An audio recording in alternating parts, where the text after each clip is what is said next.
Rubio knows that he's a monster. It's so weird. It is 5 Stories with a funny friend. And I've got a brilliant comedian in the studio with me this week. It's Crutteden. Welcome to the show. Lovely to be here, Geoff. I like to think a lot of people are thinking that I would be the goat of comedy. You want to be goated?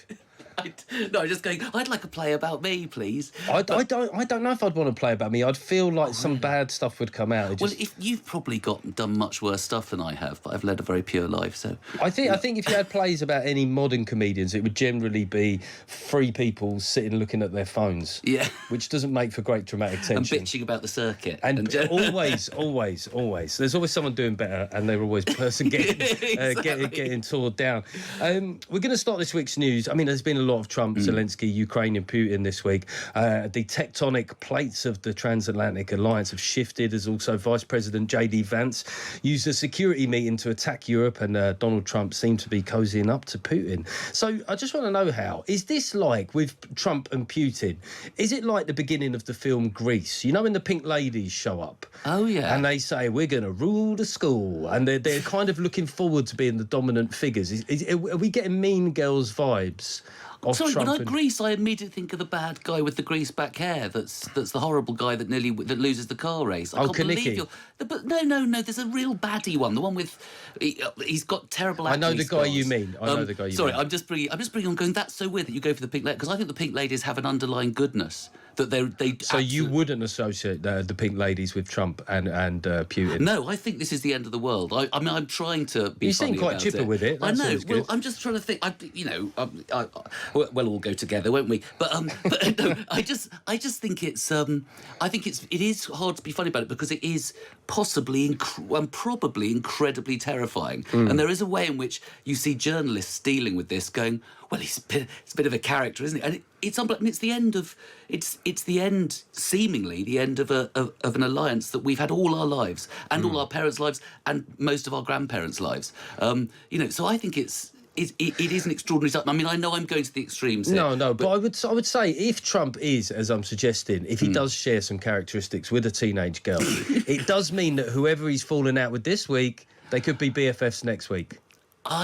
Well, maybe, but has that really happened before, that people have come back from it? Well, suppose they have it. J.D. Vance said he was once, Marco Rubio is his Secretary of State, isn't he? And is he Secretary? Yeah, he's Secretary. He is Secretary of State for now, yeah, and he once insulted the size of his hands. Oh, yeah, Rubio knows that he's a monster. It's so weird. I just see what he's doing to Canada and the rage in Canada. He is so disrespectful of his allies. Making Canadians feel rage is an achievement in itself. That's quite impressive in a way. One of the nicest countries in the world. It's just that I've just got this panic that basically our allies for the next big world war are France and Germany. That's all we've got. And Germany always lose, don't they? Which is they haven't got a great record in world wars. But if it goes to penalties, there's a chance. No, but I don't know. I think I've got. So I think in that way do you not think it's quite hard? I mean, watching people being funny about it, because I see audiences live are very tense. You bring it up and people go, because they're genuinely very scared. You make a very good point. So I thought what we should do is, people have had a whole week of this. Let's throw forward. Keir Starmer will be going to the White House very soon. He's the guy. He's the guy to turn this around. Even as I'm saying it, it's very hard to say with any degree of conviction. Keir Starmer, it all hangs on Keir Starmer. So what does he do when he eventually gets this meeting at the White House? Does he stand his ground and win the respect of the British people, or does he just keep complimenting Donald's hair, keep complimenting until he agrees to do something? He drops down. No, it was going to be very rude then, so he gets down on his knees and praise, but with praise, of course. with praise. Yeah. I would love him, because I think we've got nothing to lose. I think Trump doesn't care. I think if he disrespects us, I think do a Zelensky. The thing is, I don't think there's any point in being nice to Trump, or I think you just call out what he says. I don't think he has to be unpleasant, not the same level, but he has to go, well, we're obviously... I think he could almost risk saying, obviously I'm dealing with a president who's a liar.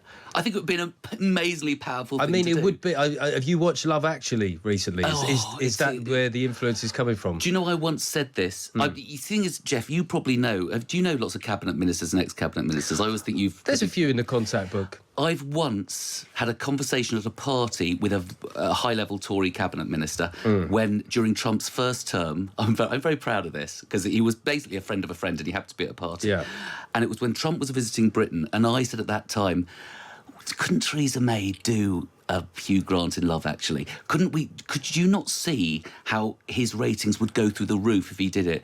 And this minister, who went on to have went on to be very, very high up, like a top 4 job in the cabinet of the Tory cabinet, said to me, there is no way, because we are so interlinked with them militarily, intelligence-wise. Yeah. But surely the exciting thing is this is the beginning of us maybe disentangling ourselves. We make a stand, but we become a lot poorer. I mean, Yeah, exactly. It's a tricky sell to the people. I mean, I think you're right that their personal ratings might go up. I think our credit rating as a country might plunge. It might be like, you know, my GCSE grades, sort of EFD.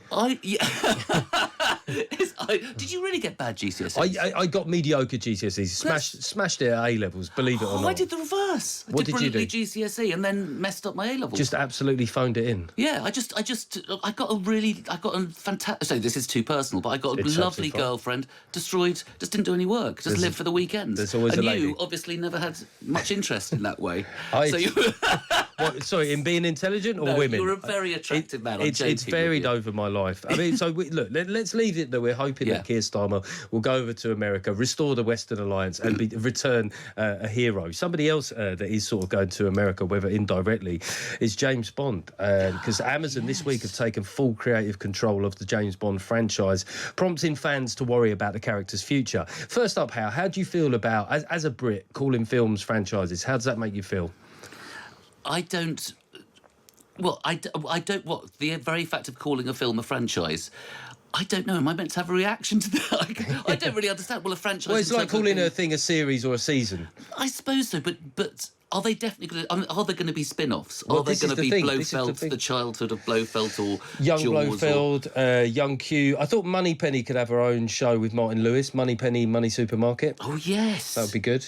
I mean, the thing is will it mean there'll be spin-off merchandise? I think they on don't. Amazon, you'll be able to get a watch that you can pull out a thing and garrote someone, or a pen that you can, I don't know, fires poison darts or something. That would be good. An Amazon drone that could deliver something and kill an enemy at the same time.